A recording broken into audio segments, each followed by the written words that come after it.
Salam dostlar. Əfqan Sadıqovun Azərbaycana tələm-tələsik gətirilməsinin səbəbi məlum oldu. İlham Əliyev Tiflisdən və İlham Əliyev Amerikada baş verənlərin Tiflisdə təkrarlanmasını istəmir. Qısası, Əfqan Sadıqovdan qorxduğu üçün onu Azərbaycana gətirib. Əfqan Sadıqovun Azərbaycana gətirilməsi İlham Əliyevin neçəyə başa gəlib deyə bilmərəm. İlham Əliyevə yox, daha doğrusu Azərbaycan xalqına, bizə neçəyə başa gəlibdir deyə bilmərəm. Bu arada kanalıma abunə olun, yayın, dostlarınıza da göndərin. İlham Əliyev bizim səsimizi kəsə bilməsin. İlham Əliyev bizi sustura bilməsin.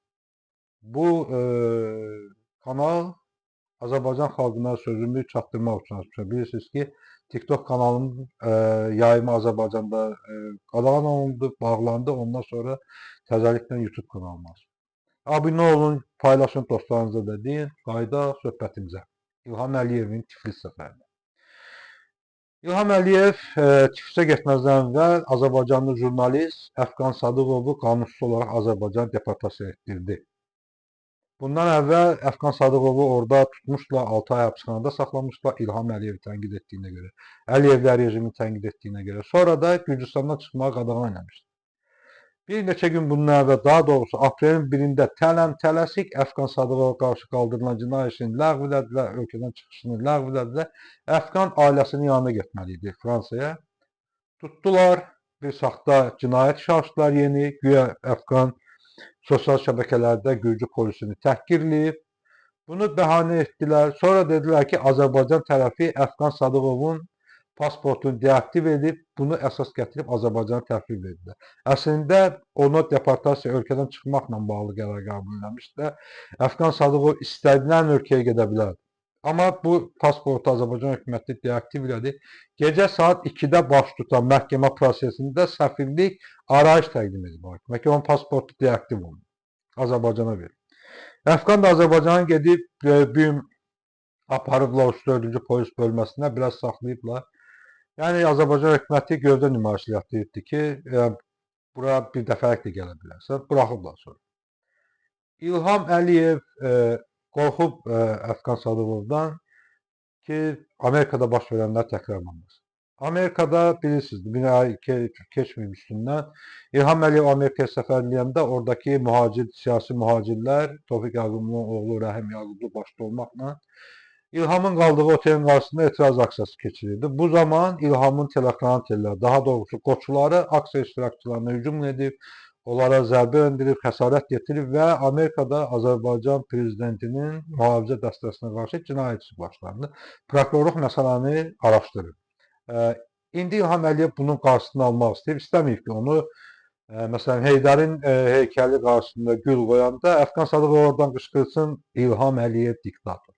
Bunu deməyini, bunu eşitməyini istəməyib və ona görə onu aparıblar Azərbaycana.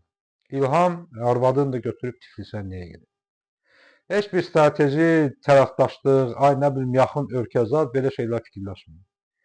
İlham Əliyevin, ümumiyyətlə Əliyevlər ailəsinin Gürcüstanda nəhəng biznesi var. Çox nəhəng biznesi var. Azərbaycandan sonra ən böyük biznes, ən şaxələnmiş biznesi İlham Əliyevin Gürcüstandadır. Gürcüstanda bu adamın otellər şəbəkəsi var, bu adamın istehsal sahələri var, restoranları var, torpaq sahələri var.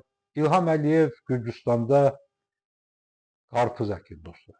Bu ilə bağlı mən 2018-2019-cu illərdə Meydan televiziyasında böyük araşdırma yapmışam. Əliyevlərin Gürcüstan biznesi. Gürcani rayonunda bir kəndin bütün torpaqlarını alıblar və torpağın bir hissəsində şaftalı ərik əkiblər, bir hissəsində qarpız əkib satırlar.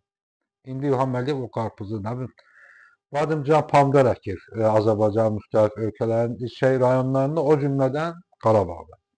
Qarabağda Azərbaycan xalqı 30 il müharibə apardı, 50 mindən yuxarı şəhid verdik. Paşinyanı qovduq, indi Paşayevlər gəlirdi. Əli Paşayevlər işğal edib Qarabağı. Yeni işğalçılar İlham Əliyevin ailəsidir. Orada qaçqınlar köçürülmür öz evlərində, bilirsiniz.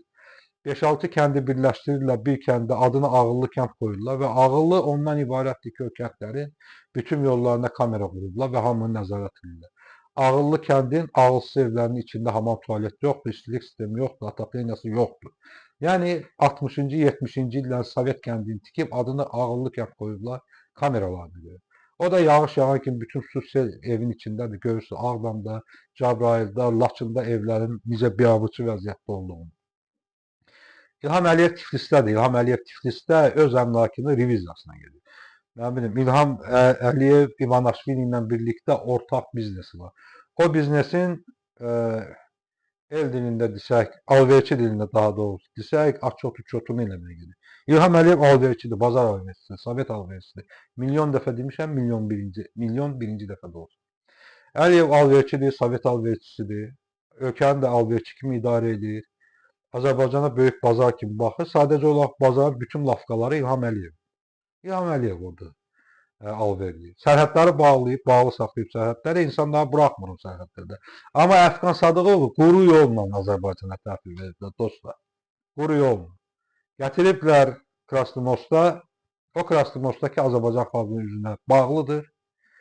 İlham Əliyevin tənqidçisini o bağlı sərhəddən keçirib Azərbaycana təhvil veriblər.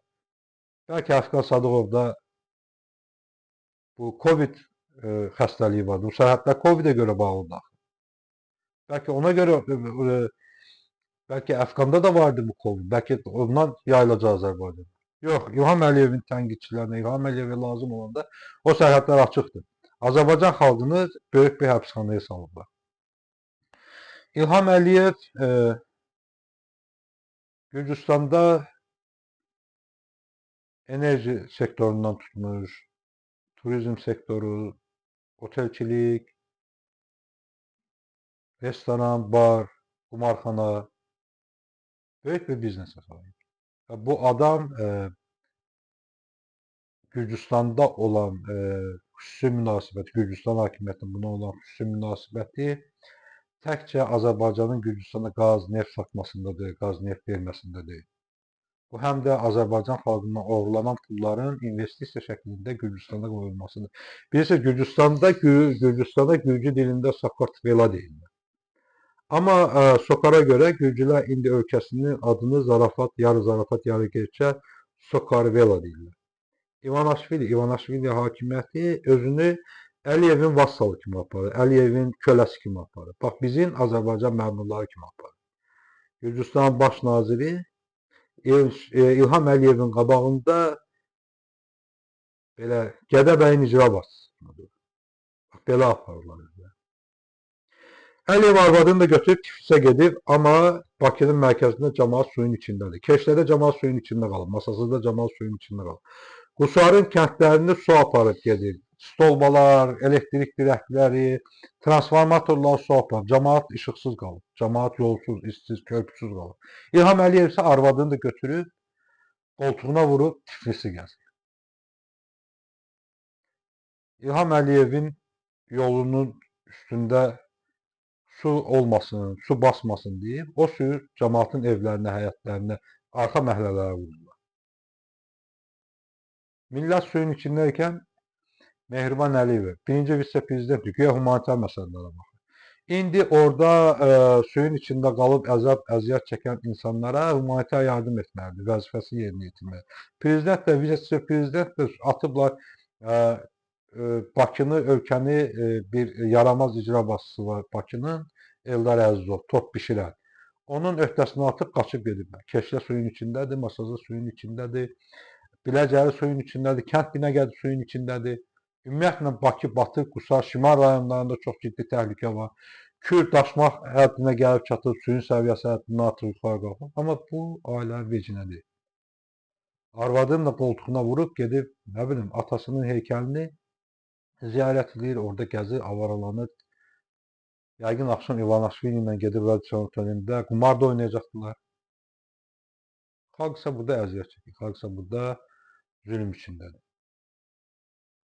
Günahkar özümüzük, günahkar bizik ki, bu acıgöz görməmiş ailəyə bu qədər imkan vermişik, bu qədər şərait yaratmışıq ki, bizi belə alçatsınlar, bizi belə təhqirləsinlər.